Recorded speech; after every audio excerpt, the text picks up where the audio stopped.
Cabildeo presenta Informe Especial con Amalia Pando. Hola, un saludo para todos los amigos que nos siguen a través de Cabildeo. El país se ha estremecido con el caso del bebé Alexander, un caso que data de hace 4 años, pero que queda en evidencia ahora cuando, gracias a unas copas, ya que el novio de la juez Patricia Pacajes la grabó en el relato de la injusticia, es que hemos podido evidenciar el grado de inmundicia que existe en la justicia boliviana. Eh, ¿Cómo pueden jueces y fiscales actuar sin el menor remordimiento, sentenciando a 20 años de prisión a alguien que ellos saben que es inocente?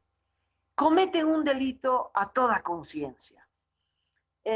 La víctima, un joven médico, Jerry Fernández, a quien lo acusan de haber violado a un bebito, el bebito Alexander, que murió por otras causas que no ha sido la violación porque el bebito no fue violado. Lo dice todo el mundo, lo dice la fiscal, lo dice la forense que revisó, que hizo una necropsia del niño, pero lo dijeron los del colegio médico, lo dijeron los médicos que lo atendieron.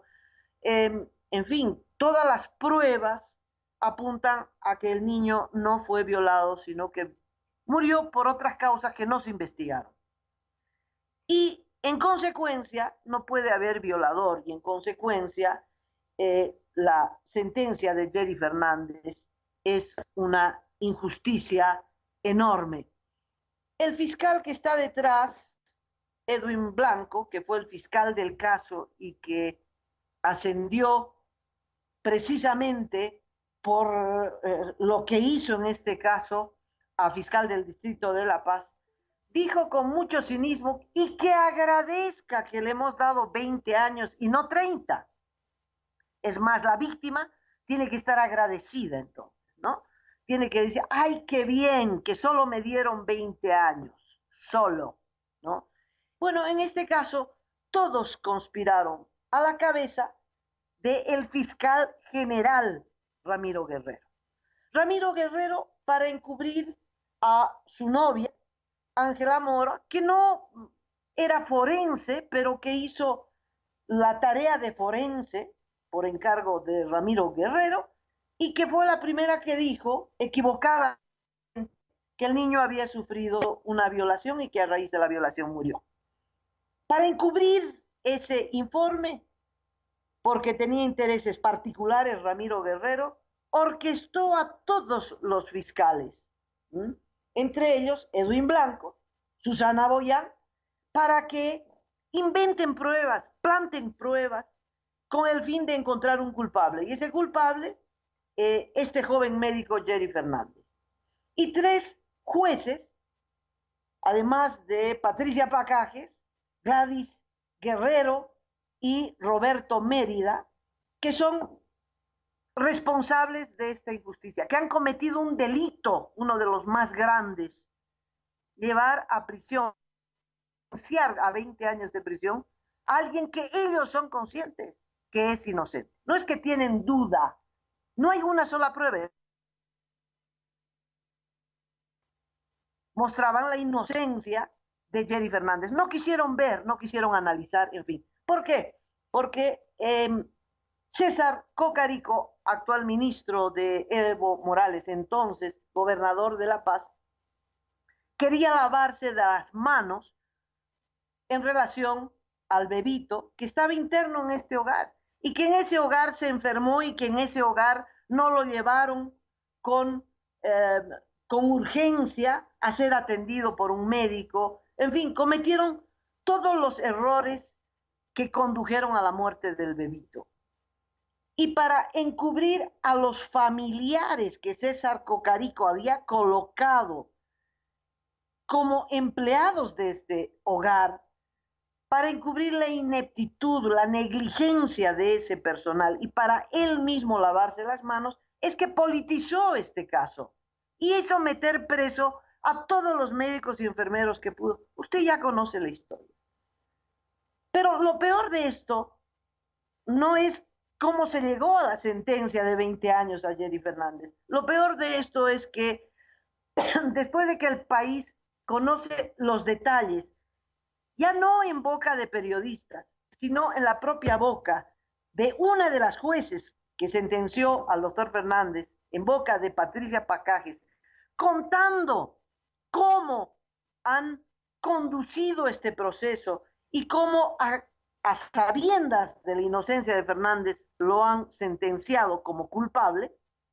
Cuando el país se estremece frente a esto, en vez de que las autoridades judiciales e inclusive las autoridades del gobierno intenten remediar este error judicial, este delito judicial, porque no es error, este delito judicial, no, lo que hacen es ratificar los errores y le niegan la libertad provisional. Los dos jueces, los otros dos jueces que quedan, Gladys Moreno y Roberto Mérida, le niegan la libertad, aunque sea provisional, a Jerry Fernández. ¿Y qué es lo que hace todos los fiscales, empezando de Ramiro Guerrero, que ya está de salida, para encubrir sus propios delitos, para encubrir que él fue la cabeza de un clan criminal para sentenciar a un inocente? Pues lo que hacen es acallar a Patricia Pacajes, a esta juez, que es la que relató, suspenderla de su cargo, perseguirla, en fin, para escarmentarla, porque el delito que ella cometió no fue sentenciar a un inocente, sino hacerse pescar, delatar a la organización criminal. Y entonces queda claro que la justicia no es, no es un poder del Estado, sino que es una organización que vive del Estado y que sirve para cometer delitos como este. Y no es el único. Esta actuación del Poder Judicial, sometido a los intereses de los poderosos, es propio de todos los regímenes dictatoriales.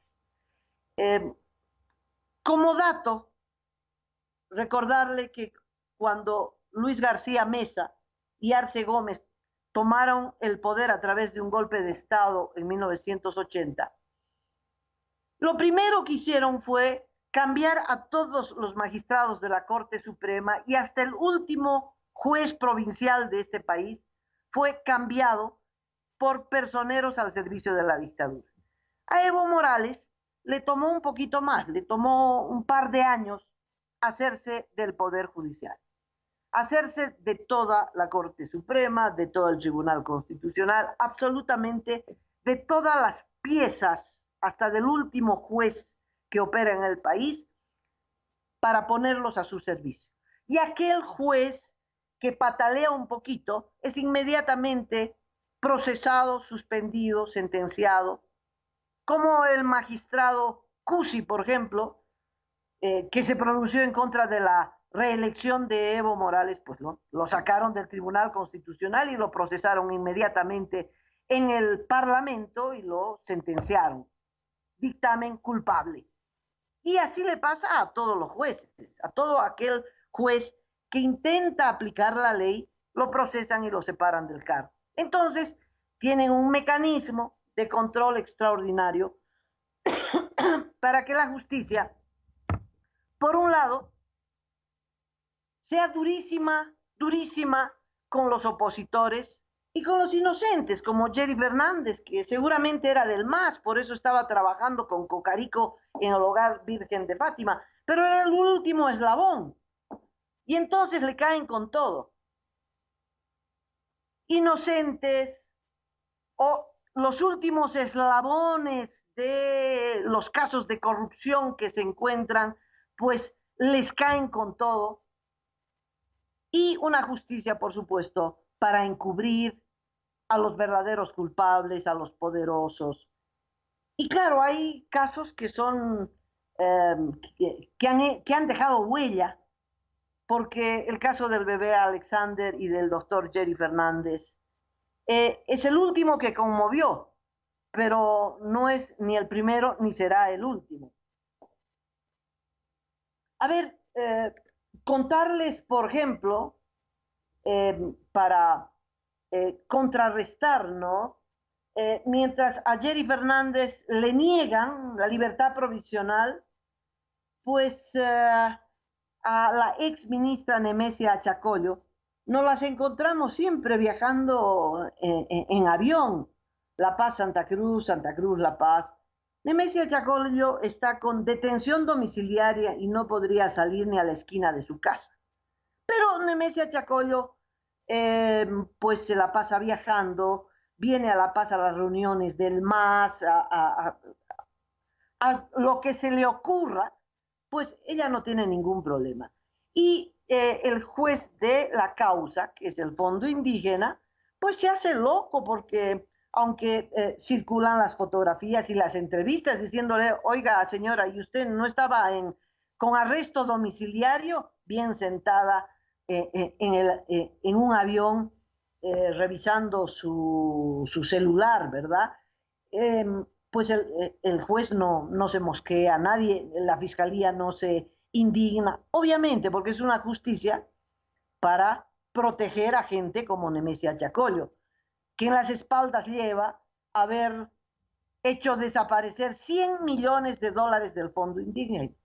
En el Fondo Indígena, un caso que se destapó el 2015, 20 implicados, están todos libres, eh, todos los dirigentes del MAS que recibieron esta plata y que se la patinaron. Nemesia Chacollo no estaba acusada, salvo que el diputado suplente Rafael Quispe, de forma particular, no como forma del Estado, la acusó. Fruto de esa acusación fue a la cárcel, pero luego le dieron este arresto domiciliario y a continuación empezó la fiscalía a perseguir a Rafael Quispe, usted ya lo sabe. Pero si este caso es indignante y contrasta, ¿verdad? El arresto domiciliario, que en realidad es libertad incondicional para Nemesia Chacollo, contrasta con Jerry Fernández, el médico sentenciado injustamente, pues hay otros casos también de contraste. En yacimientos se descubrieron muchísimos actos de corrupción. Le voy a mencionar uno, el último, el presidente Guillermo Hacha, también le dieron arresto domiciliario por un caso de 148 millones de dólares. Estaba comprando taladros de la empresa Drillmec con un sobreprecio de por lo bajo 30 millones de dólares, por lo bajo, con un documento probatorio en el que la empresa ofertaba 100 y Guillermo Achá instruye pagar 148 millones de dólares. Es decir, Guillermo Achá instruye un sobreprecio de 30 millones de dólares, que seguramente si la compra se hubiera concretado, son los 30 millones que luego se distribuyen en coimas. Bueno, siendo tan grave el asunto, le dieron arresto domiciliario. El otro lado de la moneda, el año 2014, Selva Camacho, que es periodista, trabajó como mano derecha de Carlos Villega, que entonces pues estaba vivo y era el presidente de Yacimientos, antecesor de Guillermo Achá. Carlos Villega, pues si estaba en el Ministerio de Hidrocarburos, Selva Camacho estaba como asistente personal. Si pasaba a Yacimientos, se iba Selva Camacho. Se sabía que tenían una relación de trabajo, pero sobre todo personal, muy cercana, lo confirmó Selva Camacho, hasta que Selva Camacho rompió con Carlos Villegas. Y entonces empezó la persecución contra Selva Camacho. La echaron, ella pataleó legalmente, la restituyeron, pero salió de la oficina central de yacimientos y un día la detuvieron y desde el 2014 a la fecha está detenida. No hay nada, no hay recurso, no hay abogado, no hay nada que logre un arresto domiciliario para Selva Camacho. Eh, Parece que estaba en el testamento de Carlos Villegas. Persigan a Selva Camacho. ¿Cuál es el delito? Pues haber roto sentimentalmente con Carlos Villegas, eso es lo que dice Selva Camacho. Formalmente la detienen porque el hijo de Selva Camacho eh, consiguió un contrato para hacer 2 o 4 gigantografías de las 40 que Yacimientos pagó para el G77, lo cual es una malversación de fondos. No se investigan las 40 gigantografías, sino las 4 que ganó el hijo de Selva Camacho para acusar a Selva Camacho de tráfico de influencias. Y está desde hace 4 años en Palma Sola, sin poder salir, teniendo una bebita de pecho. Cuando la detienen un operativo, pero de la fiscalía, parecía que estaba cayendo el narcotraficante número 1 del país, y no, era Selva Camacho, la secretaria de Carlos Villegas. Ese es el contraste. La justicia para hacer vendetas personales, Selva Camacho presa y don Guillermo Achá con arresto domiciliario, en juego un sobreprecio de 30 millones de dólares.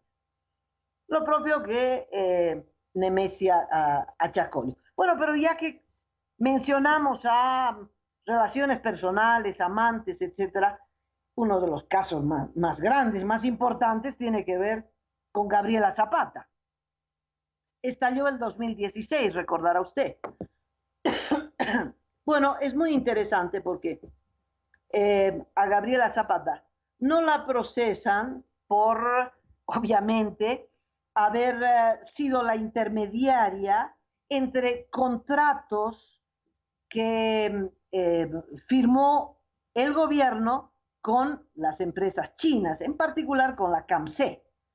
No, sino la procesan por haber utilizado oficinas públicas de gestión social que depende del Ministerio de la Presidencia, digamos por abuso de confianza, porque se entró a gestión social y ahí recibía a empresarios que nadie sabe por qué le daban plata.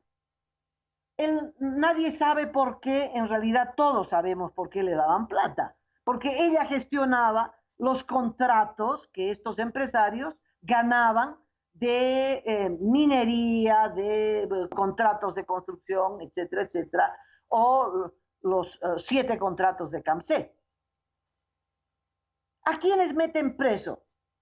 A Gabriela Zapata, pero no por ser la intermediaria de las coimas que recibían los funcionarios, los altos funcionarios del gobierno, como le digo, por haber usado el auto de gestión social, por haber usado las oficinas de gestión social, y ahí la pararon. No quisieron investigar nada más. Al margen de unos miles que le encontraron en su cuenta, no quisieron averiguar qué otras cuentas tiene en el exterior, cuántos viajes hizo a Panamá. No, no, no, nada de eso quisieron investigar. Pero detuvieron también y la sentenciaron a 4 años de prisión a la directora de gestión social, Cristina Choque, y al chofer, ¿verdad? Jimmy Morales. Un chofer, era taxista, después pasó a ser el chofer de Cristina Choque, ambos apasionados militantes del MAS. No, no, no, no, presos, ¿verdad? Tan inocentes como Jerry Fernández, ¿no?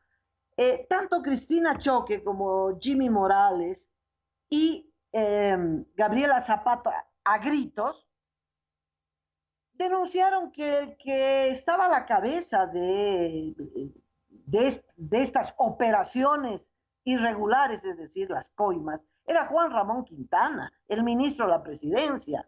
Y presentaron pruebas, ¿Se acuerda usted los chats de las hormonas amazónicas? ¿Se acuerda usted de todo eso, que fue un escándalo grande?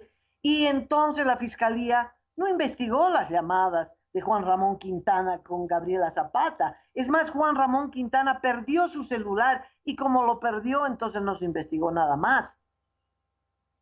Fueron durísimos con Cristina Choque, con Jimmy Morales. La han sentenciado a 10 años de prisión a Gabriela Zapata, que para decir que la están castigando, pero no le han decomisado su plata ni sus millones. En fin, lo único que querían era que Gabriela Zapata cierre la boca y no comprometa al presidente Evo Morales. Creo que ha sido uno de los casos donde la justicia quedó absolutamente radiografiada, ¿no? El perdonazo, el encubrimiento a Juan Ramón Quintana y al presidente Evo Morales y hacérselas pagar con el chofer, con Jimmy Morales. Hay muchos más casos estremecedores. El 2016 también recordarán que el ministro de gobierno, usando la policía, dejó muertos a 5 cooperativistas que habían tomado como rehén a Rodolfo Llanes. Pues la justicia quiso hacer justicia con Rodolfo Llanes. A ver, ¿quién mató a Rodolfo Llanes? No se investigó, no hubo levantamiento de la escena del crimen, ni qué arma se usó, nada. Agarraron a 11 dirigentes cooperativistas por orden alfabético, están en Choncho Coro. ¿Y quiénes mataron a los 5 cooperativistas? Mejor ni investigar, vamos a echarle la culpa al que fue comandante de la Policía de La Paz, que casi se desmaya cuando escuchó decir al ministro de gobierno que él era el responsable. Pero sí él cumplía las órdenes del ministro de gobierno. Si alguien tendría que estar preso, es el ministro de gobierno, que es el que ordenó, y lo dijo en el Parlamento, llevó una gran maqueta para mostrar cómo había organizado este operativo que resultó un desastre, con la muerte de su propio viceministro de gobierno, Rodolfo Llanes, a quien no intentaron salvarle la vida, y dejaron muertos a otros 5 cooperativistas cuyos fallecimientos nunca se investigaron. La fiscalía hizo perder las balas que encontraron en los cuerpos de los cooperativistas, no quisieron tomar declaraciones, en fin, taparon lo que fue una masacre, una violación a los derechos humanos, fue una ejecución, ¿no? Todos murieron con disparos en la cabeza, en el pecho, es decir, francotiradores, gente especializada. No fue fruto de un forcejeo, no son muertes casuales de una bala perdida, no, los mataron para acabar con un conflicto social y nunca se investigó. Nunca se investigó porque entonces el responsable sería el ministro de gobierno. Le echaron la culpa al comandante departamental, que está libre, mientras 11 cooperativistas, algunos salieron libres, 2 o 3, pero los otros, para escarmiento, están en Chonchocó. Sin pruebas, sin que tengan derecho a la defensa, sin derecho a decir su verdad ante la prensa. Ahí están. Son los otros Jerry Fernández de este régimen. Pero si vamos un poquito más atrás, Chaparina, son 7 años de impunidad, algo muy parecido, el 2011, una represión brutal a los indígenas. ¿A quién culparon? Al subcomandante de la policía. Perdió la carrera, ¿no? Se sacrificó, perdió la carrera y nada más. Sacha Llorenti y todos los otros ministros involucrados en esto, pues premiados con cargos diplomáticos en el exterior y ninguna investigación, ni quién ordenó ni no ordenó, en fin, la actuación de la fiscalía tuvo un solo objetivo, el encubrimiento. Chaparina, hace poquito, en esta semana, se cumplieron 7 años de esa represión brutal, 7 años de impunidad a los autores de ese crimen. Bueno, otro de los casos más bullados, Chaparina, fue el 2011. El 2012 fue el caso de Jacob Osterrich. ¿Se acuerda usted? Este gringo que estaba preso en Santa Cruz, que ya no sabía qué hacer para que lo escuche. Había traído al país más de 20 millones de dólares para invertirlos en la producción de arroz. Le quitaron la tierra que había comprado, le quitaron 20.000 toneladas de arroz, la plata, sus depósitos, en fin. El hombre fue asaltado, extorsionado. Cuando viene Sean Penn, ¿se acuerda? Este famoso actorazo, ¿verdad? De cine, amigo, solidario con los pueblos de América Latina, con los gobiernos llamados progresistas, qué equivocado que estaba. Se hace amigo de Evo Morales y viene a alegar por su compatriota, Jacob Osterrich, y le dice: en tu gobierno hay unos maleantes, unos que te están haciendo quedar mal. Bueno, a partir de ahí se pelearon, luego Sean Penn organizó la fuga de Jacob Osterrich, porque en este país no esperes justicia, tienes que escaparte, y se escapó, y se escapó. ¿Y qué quedó acá? Quedó en evidencia que en el Ministerio de Gobierno y en el Ministerio de la Presidencia habían poderosos abogados que cumplían las órdenes del ministro, del presidente y del ministro para perseguir a quien ellos quisieran perseguir, pero que además dicen ellos que por cuenta propia, por lo menos es la versión del ministro de Gobierno, que por cuenta propia pues extorsionaban a quien quisieran. ¿Cómo los extorsionaban? Los metían presos. Estando preso, entonces le sacaban toda la plata que pudieran sacarle. Y a Jacob Osterrich, de ser un hombre millonario, lo convirtieron en un paria, le sacaron todo. Y ahí estaba Fernando Rivera, Denis Rodas, la lista es larga, el famoso fiscal de Santa Cruz, Isabelino Gómez, algunos jueces, etc. ¿Qué quedó de esto? Eh, Estando presos, ellos quisieron hablar y denunciaron que el gobierno tenía un gabinete judicial encabezado por Nardi Suxo, que ese gabinete se reunía con ellos, que eran los abogados del Ministerio de la Presidencia y el Ministerio de Gobierno, y organizaban pues los casos. A este lo liquidamos, a la Selva Camacho la reventamos, al fulano lo liberamos. Es decir, toda la persecución a la oposición, a quienes ellos quisieran, a las amantes, la organizaban en el gabinete judicial. Allanaron las celdas de estos abogados extorsionadores para robarles la documentación que tenían, que querían exponerla a la prensa, les dieron una buena paliza, los callaron y luego los liberaron. Ahora están en el molde, ¿no? Pero se puso en evidencia que no eran casos aislados, sino casos organizados desde la cúpula del gobierno. Todas estas infamias que les estoy relatando eran actos organizados con el fiscal general Ramiro Guerrero y el anterior, por supuesto, todos disciplinadamente actuando como una banda criminal al servicio del encubrimiento y para castigar al extremo de quitarles años de la vida a quienes estuvieran en la mira del gobierno. Uno de ellos, que fue perseguido por Nardi Suxo sin piedad, es Chito Valle.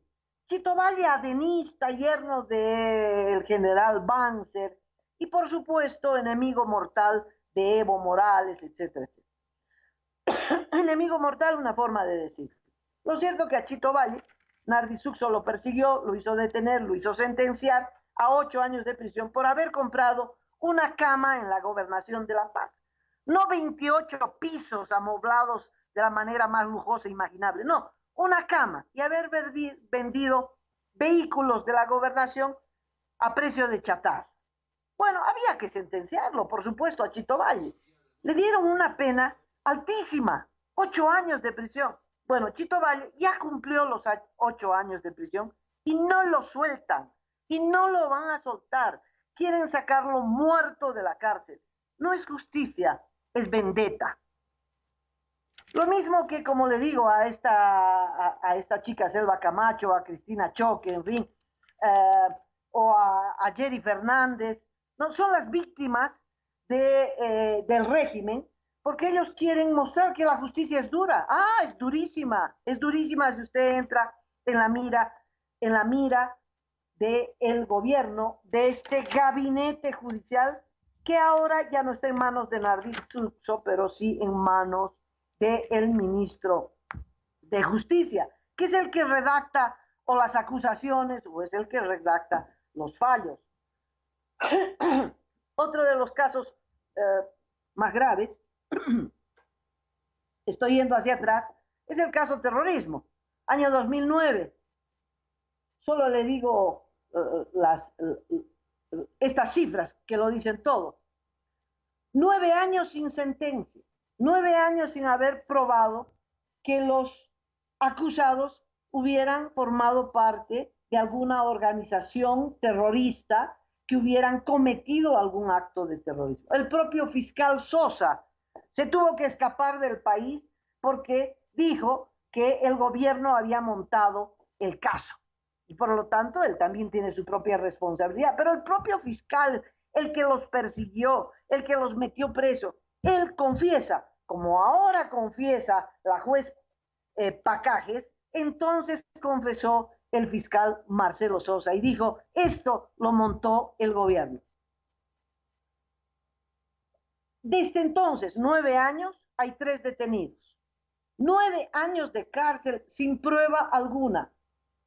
3 detenidos, 6 autoinculpados, es decir, dice, sí, ¿sabe qué? Libéreme, ya estoy 4 años preso, soy culpable. Tienen que declararse culpables para obtener la libertad. Hay 3 que se niegan a declararse culpables y porque se niegan a declararse culpables siguen detenidos.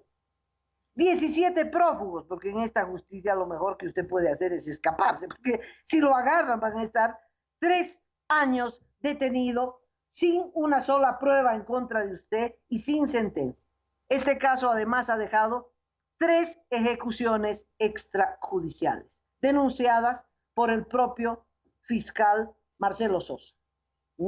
3 ejecuciones de Eduardo Rocha, Arpad Magyaraossi, Michelle Dauer, cuya madre reclama justicia y va a recurrir a la Corte Internacional para procesar al Estado boliviano por la muerte injusta de su hijo, al que se lo acusa de haber hecho actos terroristas, pero que todas las pruebas muestran que era el propio gobierno el que inventaba los actos terroristas para montar un caso que permita la persecución de los dirigentes políticos y empresariales de Santa Cruz.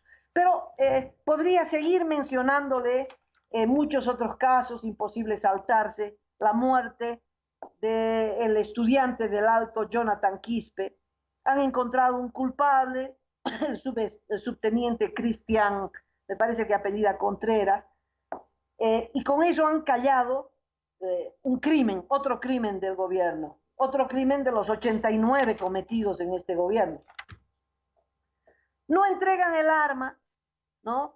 Reconocen que lo mató una canica, pero no muestran el arma ni quién entregó el arma y si efectivamente es este subteniente el que disparó. En fin, las primeras versiones del ministro de gobierno eran vergonzosas porque le echaban la culpa a los propios estudiantes de la UPEA y mostraban una foto, ahí está, este estaba disparando, este es el que la mató, hasta que el levantamiento de los estudiantes y para sofocar el mismo, entregaron a un teniente que uno no sabe si es culpable o inocente. Lo único que sí uno sabe es que este subteniente es militante del MAS, que ha estado en los actos políticos, etcétera, etcétera, del MAS, y que no sabemos si llegaron a un acuerdo, cuánta plata hay de por medio, en fin, pero al entregarlo pararon la sublevación estudiantil por la muerte de Jonathan Quispe. Y si todos estas muertes, porque si la prisión de Jerry Fernández es una injusticia que duele, una injusticia que come los huesos. Dios mío, es más, aún la injusticia de haber matado tanta gente, de haber matado a Jonathan Quispe. Por Dios, ¿cómo reparo esa injusticia? Y los dos últimos en la asunta, que en realidad son tres, han detenido al dirigente cocalero por la muerte de el también cocalero, pero policía, que murió en circunstancias no determinadas. Pero, ¿qué hay de los dos cocaleros muertos? Y si usted vio las fotos, tiene que, bueno, uno de ellos había perdido la cabeza, ¿no? Hay signos de violencia física, no solo fue un disparo, no solo fue un disparo, posiblemente hay tortura. ¿Quién va a hacerles justicia si están muertos? Eliseo Choque, de 31 años, Carlos Vega, de 54, ambos padres de familia, ambos han dejado viuda y huérfanos. ¿Alguien investiga esto? ¿Con qué armas los mataron? ¿En qué circunstancias los mataron? No, no, no. Acá hay un culpable, Franklin Gutiérrez, el dirigente de los cocaleros, detenido sin pruebas, detenido sin investigación. Todo es una sarta de injusticias, pero de todas, a mí me parece la mayor, ha sido una violación imperdonable, una violación a todos los ciudadanos bolivianos, porque es una violación a la Constitución Política del Estado.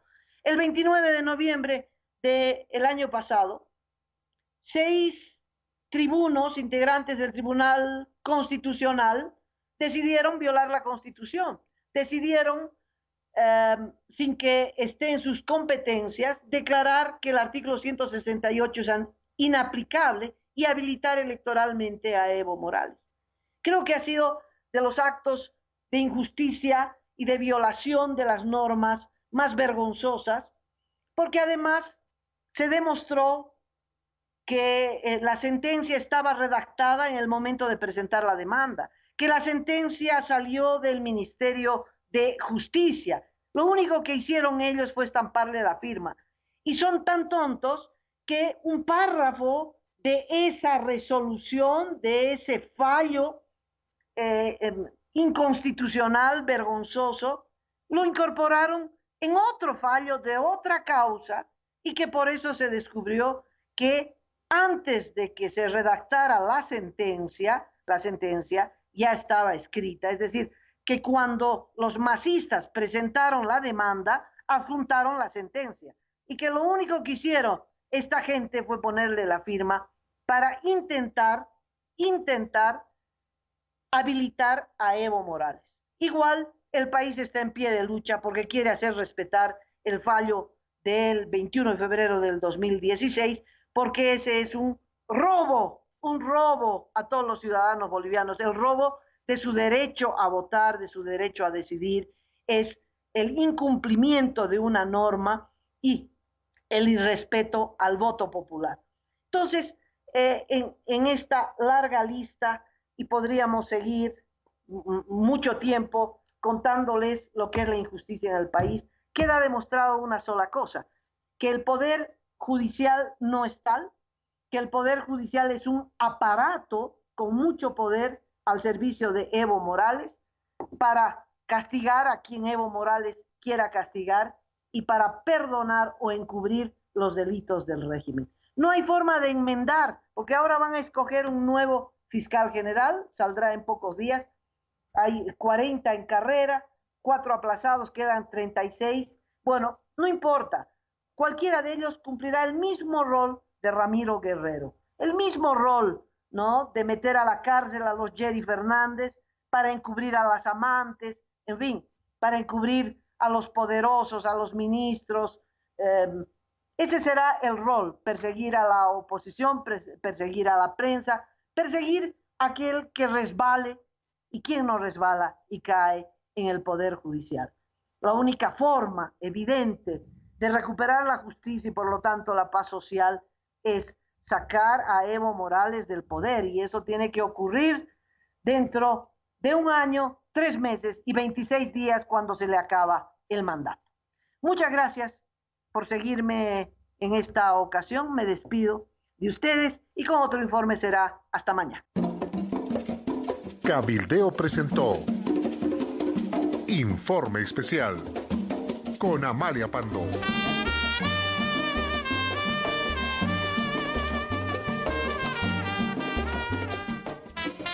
Usted está escuchando Cabildeo.